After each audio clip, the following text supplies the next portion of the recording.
There is a silence that screams louder than any shout. There is a stillness that moves mountains more effectively than any machine. We live in a world obsessed with doing, with shifting matter, with forcing outcomes. But there is a physics of the soul that operates on a completely different set of laws. This is the distinction between power and force. To understand this, we must first look at the invisible architecture of our reality. When you walk into a cathedral, a library, or a pristine forest, you do not need to be told how to behave. The atmosphere dictates your posture. The silence lowers your voice. You are not being forced. You are being aligned. This is the phenomenon of the field. True power does not require effort. It does not require coercion. Power is a consequence of what something is, not what it does. The sun does not strive to heat the earth. It simply burns, and by virtue of its existence, life flourishes millions of miles away. This is the essence of the spiritual aspirant's role in the world. It is not a role of activism, of shouting, or of moralizing. It is a role of becoming. When an individual evolves their consciousness, the very context of their environment shifts. We have all felt this. You walk into a neighborhood, and the hair on the back of your neck stands up. The buildings are the same brick and mortar as anywhere else. But the energy field is hostile. It is chaotic. It lacks integrity. Conversely, there are places on this earth where the concept of vandalism is neurologically impossible for the inhabitants. It isn't that they are restraining themselves. It is that the thought cannot take root in that specific field of consciousness. This is the hidden variable in human history. We look at maps, we look at borders, but we rarely look at the energy fields that dominate entire continents. These fields are magnetic. They pull events into existence. If you reside in a field of fear, you precipitate fearful events. If you reside in a field of power, you dissolve conflict before it even arises. But this evolution is not a straight line into paradise. It is a complex dismantling of the ancient animal. We carry within our skulls the biological heritage of millions of years of survival. The predator, the prey, the pack animal, they are all still there, wired into the limbic system. The spiritual path is not about destroying this animal. It is about metabolizing it. The mistake many make is condemnation. We feel the surge of anger or greed or lust, and we judge ourselves. We equate the thought with the thinker. But the advanced understanding is one of radical acceptance. You must look at the animal within you with the same compassion you would offer a frightened dog. You do not let the dog run the house, but you do not beat it for barking. You understand its nature. This is where the journey becomes treacherous. As we ascend the ladder of awareness, as we move from the heavy, linear logic of the mind into the expansive, nonlinear reality of the heart, we encounter a new, seductive danger. It is the danger of blinding light. Let us speak of the level of consciousness that humanity labels as love. In the map of human awareness, this is a threshold of enormous magnitude. It is the frequency where linear logic collapses and a sense of universal connection takes over. The world begins to look different. You see the innocence in others. You see the divinity in all things. But there is a shadow here, a shadow that has toppled gurus, saints, and empires. It is the shadow of naivete. Consider the master tiger trainer. He stands in a cage with 10 Bengal tigers.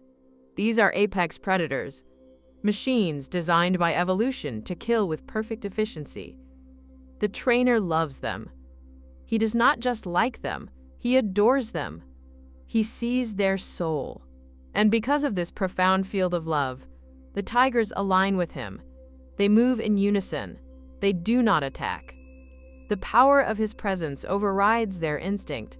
However, the trainer is never, not for a single microsecond, naive. He knows that if he turns his back, if he provokes them, if he forgets their biological nature, they will kill him. His love is absolute, but his awareness is clinically precise. He respects the tiger as a tiger.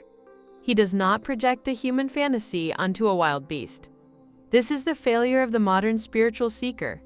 We reach a state of bliss, a state where all is one, and we begin to project that internal state onto external reality. We hand the keys to our life over to anyone who smiles. We trust blindly because we feel love inside. But the world is not yet fully calibrated to that level. There are forces, energies, and entities that are not integrous. They are predatory. If you walk into a cage of hyenas singing hymns of peace, you will not change the hyenas. You will become a meal. This is the downside of the 500s. It is the inability to discern between the spiritual truth of a being and their behavioral programming. You can love the soul of a con artist and still refuse to sign the contract. You can have compassion for a violent person and still stand out of striking range. This integration is what separates the novice from the sage. The novice thinks love means saying yes. The sage knows that sometimes love means a firm, unyielding no. This discernment is crucial because the landscape of human consciousness has shifted dramatically. For centuries, for millennia, the collective vibration of mankind hovered at a low, survival-based frequency. It was a world of force, domination, and fear. The calibration was 190, just below the critical threshold of integrity. Then, something happened. A cosmic anomaly. In the late 1980s, the needle moved. The collective consciousness of humanity jumped. We crossed the threshold. We moved from 190 to 207. This shift from 190 to 207 may sound like a minor statistical adjustment, but in the realm of nonlinear dynamics, it is a tectonic event. It is the difference between water at 32 degrees and water at 33 degrees. One is ice, the other is fluid. The structure of reality changed. We are now living in a time where the light is intensifying. But as any physicist will tell you, when you turn up the voltage, you increase the resistance. The shadows do not just disappear, they react, they fight back. When an individual begins to hold a high frequency, unconditional love, joy, deep peace, they become a tuning fork. They begin to restructure the space around them. This is threatening to low energy fields. The chaotic, the dishonest, the manipulative forces of the world are repelled by this light, and simultaneously they are drawn to attack it. It is a mechanism of balance.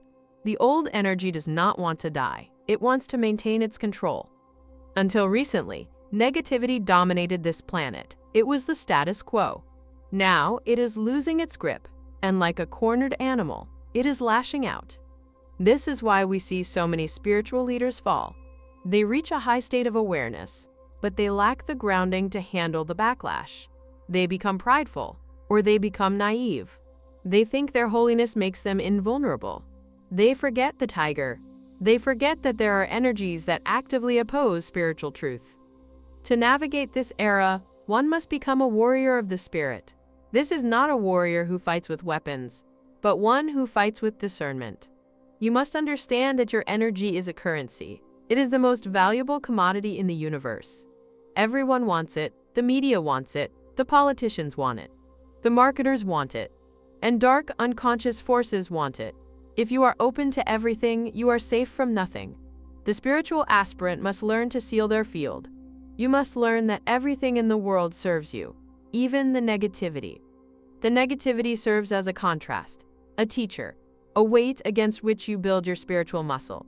You do not have to invite it in to learn from it. You look at the world with a dual vision. With one eye, you see the absolute truth, that we are all one, that love is the only reality, that the divine is present in every atom. With the other eye, you see the relative truth, that humans are flawed, that trauma drives behavior, and that there are dangers that must be navigated with intellect and caution. To lose one eye is to be blind. To have only the eye of the absolute is to be a fool. To have only the eye of the relative is to be a cynic. Wisdom is the synthesis of both.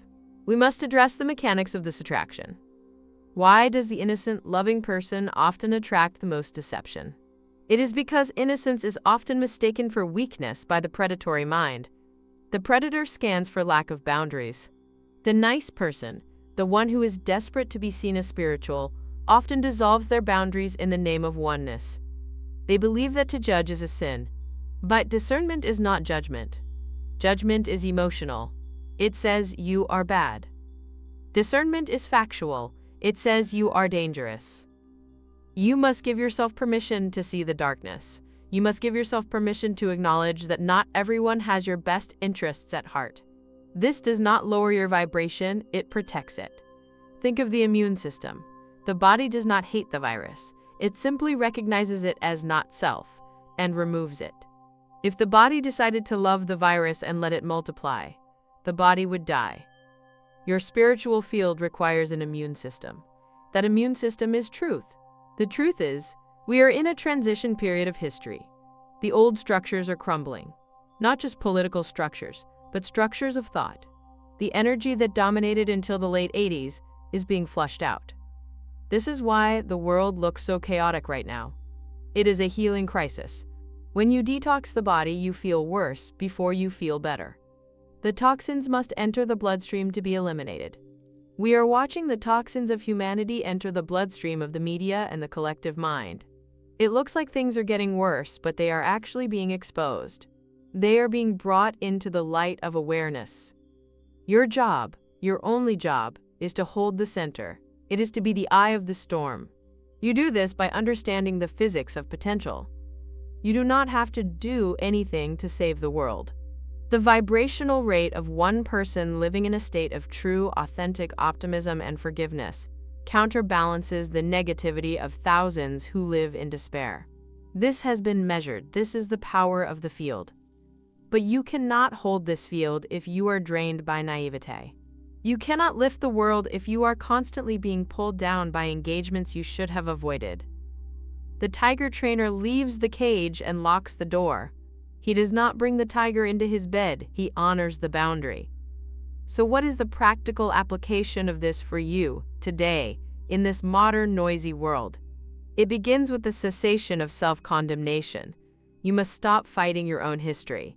You have an animal brain. It wants safety, it wants pleasure, it wants status. Watch it. Smile at it. Do not identify with it.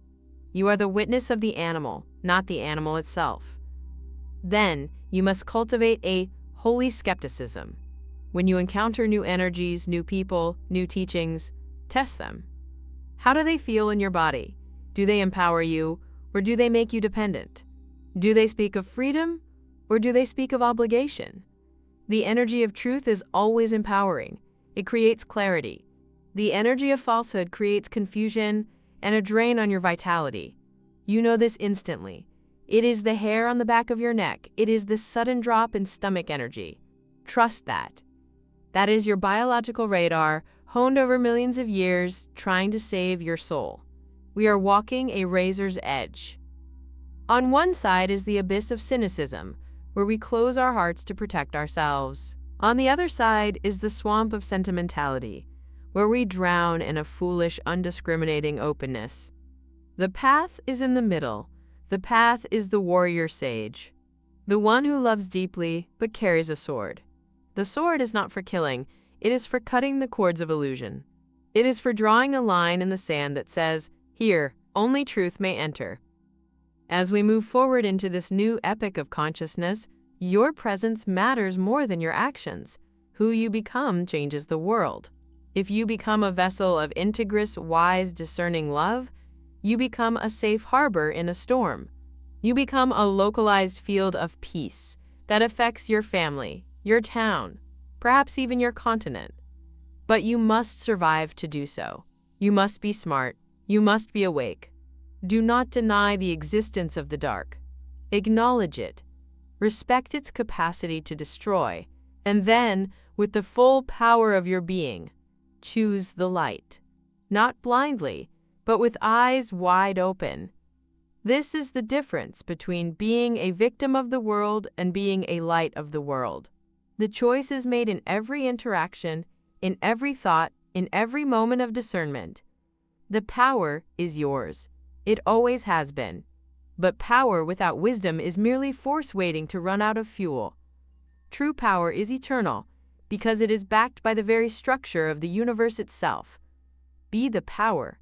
Avoid the force. Watch the tiger. And walk in peace.